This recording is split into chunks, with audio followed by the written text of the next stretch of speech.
Želim izraziti svoje zadovoljstvo što se inicijativi Hrvatskih suverenista Zaštitimo hrvatsku kunu priključuje još jedna politička opcija, danas Hrvatska stranka prava. Ovim putem i pozdravljam predsjednika gospodina Nikicu Augustinovića.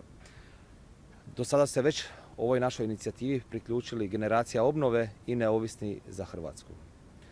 Izuzetno me raduje što je HSP danas s nama, jer je to stranka koja ima infrastrukturu na terenu i koja može sa svojim članstvom pripomoći u realizaciji ove naše inicijative, odnosno prikupljanju potpisa koji će se dogoditi u drugoj polovici listopada ove godine.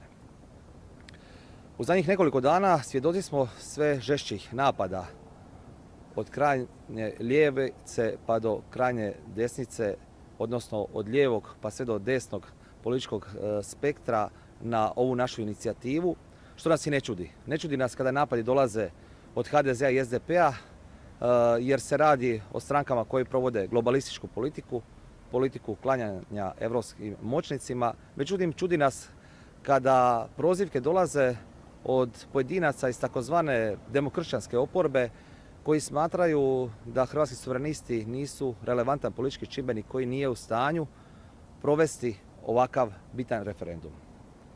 Ovim putem želim svima njima poručiti da će hrvatski suverenisti zajedno sa strankama koje su nam do sada dale potporu sakupiti dovoljan broj potpisa. Ne zato što ovu inicijativu vode hrvatski suverenisti, već zato što to želi hrvatski narod.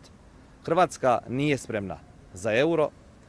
Svi ekonomski pokazatelji govore da se Hrvatska nalazi na samom začelju ekonomskog razvoja što se tiče Europske unije. Što samoga BDP-a po glavi stanovnika gdje smo pretposljednji, što samog standarda hrvatskih građana, što kupovne moći naših građana gdje se nalazimo gotovo isto tako na samom začelju. Ulaskom u eurozonu stvorit ćemo još jedan sloj osiromašenih građana. Doće do rasta cijena neminovno, a plaće i mirovine to neće pratiti. I najviše će biti pogođeni upravo najkritičnije skupine, prvenstveno naši umirovljenici, gdje će jedna mirovina iznositi svega 300 eura, a po svim pokazateljima više od 50% te mirovine ti će umirovljenici morati dati za osnovne prehrambene proizvode. A gdje su troškovi stanovanja, gdje su troškovi lijekova i niz drugih svakodnevnih troškova koji svi oni imaju.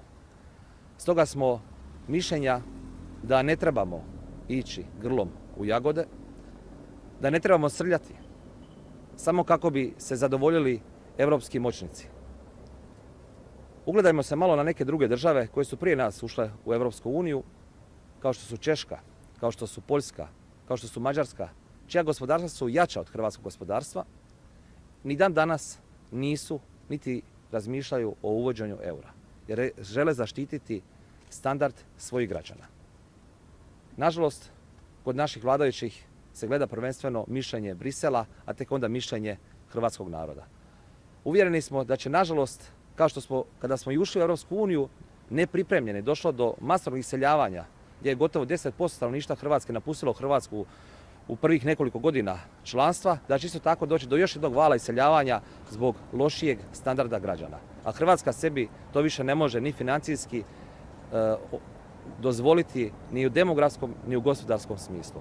Stoga smo uvjereni da jedino hrvatski narod može putem referenduma odlučiti želi li promjenu nacionalne valute ili pak ne. Hvala vam lijepa i prepuštam riječ predsjedniku HSP. Sve vas lijepo pozdravljam. Hrvatska stranka prava je bez promišljanja prihvatila poziv naših prijatelja i kolega iz Hrvatskih suverenista da se odazove inicijativi Zaštitimo hrvatsku kunu. Hrvatska stranka prava, kao što znate, je bila na neki način jedna od i možda jedina u vrijeme ulaska Hrvatske u Europsku uniju koja je bila na neki način, neću se izraziti protivnik, nego je bila jasno stava da je za Hrvatsku prerano ući u Europsku uniju. Isto tako smatramo da u ovom momentu spajanje monetarnog sustava Hrvatske sa Europskom unijom nije dobar, nije povoljan i nije trenutak za to. Gospodin Pavliček se osvrnuo na ono što će se dogoditi. Nisu možda u pitanju samo hrvatski umirovljenici, u pitanju je i svi ostali radnici, mali poduzetnici, obrtnici, koji će definitivno sa takvim sustavom Europskog monetarnog fonda ponovo biti na gubitku i ponovo će biti osiromašeni. Nedvojbeno da mora hrvatski narod odlučivati o ovim bitnim stvarima, o stvarima koje se tiče njegove budućnosti i njegovog načina kako će živjeti u idućem periodu. Definitivno hrvatska kuna mora ostati dio zaštitnog suvereniteta Republike Hrvatske, a to je pokazatelj onoga što smo do sada govorili, kako su sve neke zemlje koje su zadržale svoj monetarni sustav i svoju valutu gospodarski puno ostale razvijenije i puno naprednije od ostatka dijela Europe. Smatram da ćemo prikupiti dovoljan broj potpisa i da pozivam sve građane Republike Hrvatske da podrže inicijativu nas i naših partnera za zaštitu hrvatske kune. Hvala vam lijepo. Evo, otvoreni smo za pitanje.